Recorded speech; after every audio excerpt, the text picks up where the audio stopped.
भविष्य मालिका की भविष्यवाणी एक ऐसी पुस्तक जिसे पढ़ने और सुनने मात्र से ही रूह कांप जाती है। आखिर वह कौन सी ऐसी डरावनी पुस्तक है जिसे जानकर सभी हैरान हैं। उड़ीसा राज्य के पुरी में जन्मे संत अच्युतानंद जी ने भविष्य मालिका पुस्तक लिखा था। उन्होंने इस पुस्तक में भविष्य में घटने वाली घटनाओं का जिक्र किया है।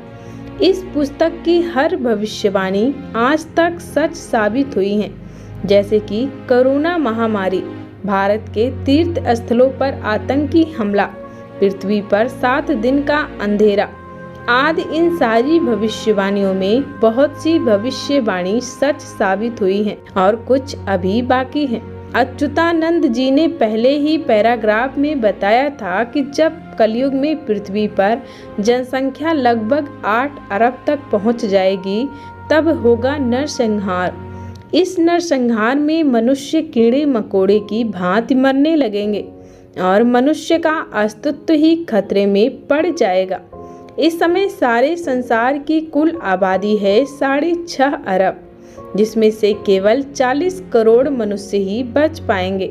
संत अच्युतानंद दास जी की 2024 को लेकर की गई भविष्यवाणियां आज लोगों को हैरान कर रही हैं। जगन्नाथपुरी मंदिर 2024 में पानी में जलमग्न हो जाएगा, जिससे पुरी में स्थित जगन्नाथ प्रभु का अस्तित्व खतरे में पड़ जाएगा। और इसी साल में उत्तराखंड के कई प्रमुख धाम जैसे कि बद्रीनाथ धाम पृथ्वी में समा जाएंगे। संत अच्युतानंद दास जी की ऐसी बहुत सारी भविष्यवाणी हैं जो आज सबको हैरान कर रही हैं। 2023 में ही देखा गया है कि उत्तराखंड के कई सारे धाम अपने स्थान से दरक गए हैं। वहां के पर्वत अपनी दूरी से नीचे की तरफ समा रहे हैं। भविष्य मालिका के इस भविष्यवाणी के अनुसार 2024 तक बद्रीनाथ मंदिर पृथ्वी में समा जाएगा और एक नए भविष्य बद्री में पुनः उत्पन्न होंगे। भविष्य मालिका के इन भविष्यवाणियों में सबसे चौंकाने वाली भविष्यवाणी भगवान विष्णु के 10वें अवतार कल्कि अवतार को लेकर की गई है। नाथों के नाथ जगन्नाथ भगवान श्री हरि विष्णु पृथ्वी पर अवतार ले चुके होंगे और 2024 में ही होगा 7 दिन का अंधेरा, जिसमें भगवान श्री हरि विष्णु अपने अवतार को धारण कर लेंगे। जिस तरह से आज लोग भगवत गीता में कही गई बातों को गौर से पढ़कर सनातनी धर्म को अपना रहे हैं, उसी तरह से लोग भविष्य मालिका जैसी पुस्तक के बातों को भी गौर से पढ़ रहे हैं। जोशीमठ से मिला महाविनाश का बड़ा परमाण, दरार के चपेट में आई जोशीमठ का 64 योगिनी मंदिर। सत्य हो गई भविष्य मालिका की भविष्यवाणी, खत्म हुआ कलयुग। नमस्कार मित्रों, जीएलआई टिप्स में आपका स्वागत है। मैं हूं आपकी दोस्त पूजा। आज के वीडियो में हम बात करेंगे उत्तराखंड के जोशीमठ में मां काली के प्रकोप से हो रहे उस विनाश के बारे में, जिसे देखकर ऐसा प्रतीत हो रहा है कि आने वाले समय में दुनिया में एक बड़ा विनाश दस्तक देने वाला है। दोस्तों, माँ काली प्रकृति मानी जाती हैं और अगर उसी प्रकृति के साथ छेड़खानी की जाती है तो अधर्म और बुराई से प्रकृति अशांत हो जाती है। इसकी वजह से समस्त संसार में माँ काली का संहार रूप देखा जाता है। जब देवासुर संग्राम युद्ध हुआ था, तब माँ काली का अशांत रूप देखा गया था, जिसमें उन्होंने बहुत से असुर और राक्षसों का अंत करके रक्तपान किया था। कहा जाता है कि अब कलयुग में भी माँ काली उसी तरह अशांत रूप दिखाने वाली हैं। वैसा ही संहार कलयुग के अंत में माँ काली फिर करेंगी।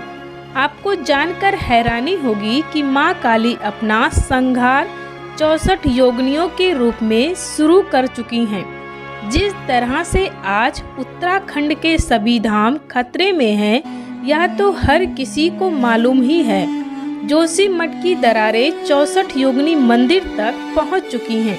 इसकी वजह से मां काली की 64 रूप जागृत हो गई हैं। जिसका प्रमाण मिल रहा है जोशीमठ के 64 योगिनी मंदिर से। उत्तराखंड के जोशीमठ में ज्योतिष मठ के पास स्थापित है 64 योगिनी मंदिर। जोशीमठ में तो दरारें रुकने का नाम ही नहीं ले रही हैं। वहीं सबसे भयावह संकेत मिलना शुरू हो गया है 64 योगिनी मंदिर से। ऐसा इसलिए है क्योंकि जोशीमठ की दरारें 64 योगिनी मंदिर तक पहुंच चुकी हैं। सबसे पहले हम सब जान लेते हैं कि 64 योगिनियाँ कौन हैं और द्वापर युग में भगवान श्री कृष्ण ने इन्हें कौन सा वरदान दिया था। दोस्तों 64 योगिनी माँ धारी देवी और काली का स्वरूप माना गया है।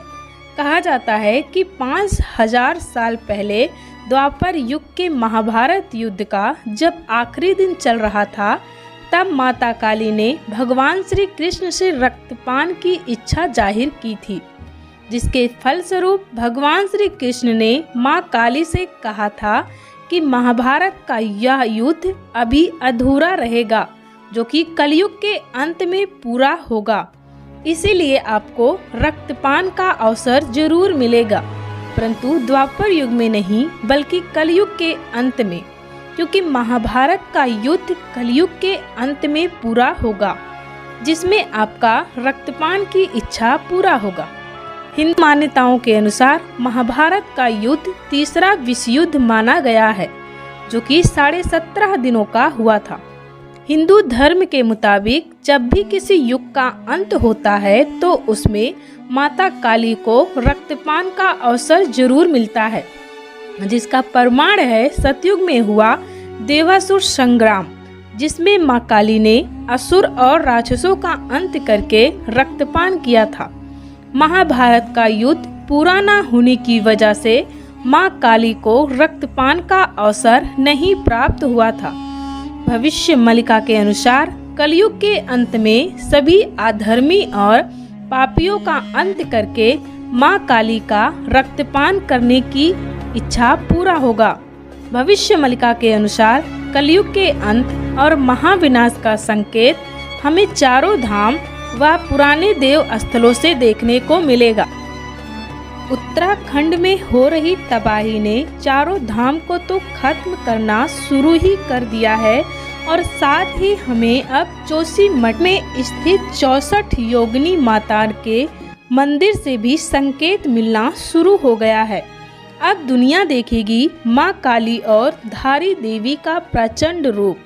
दोस्तों आपको हमारा वीडियो कैसा लगा हमें कमेंट सेक्शन में कमेंट करके ज़रूर बताएं। चैनल पे नए हैं तो चैनल को सब्सक्राइब करें। धन्यवाद।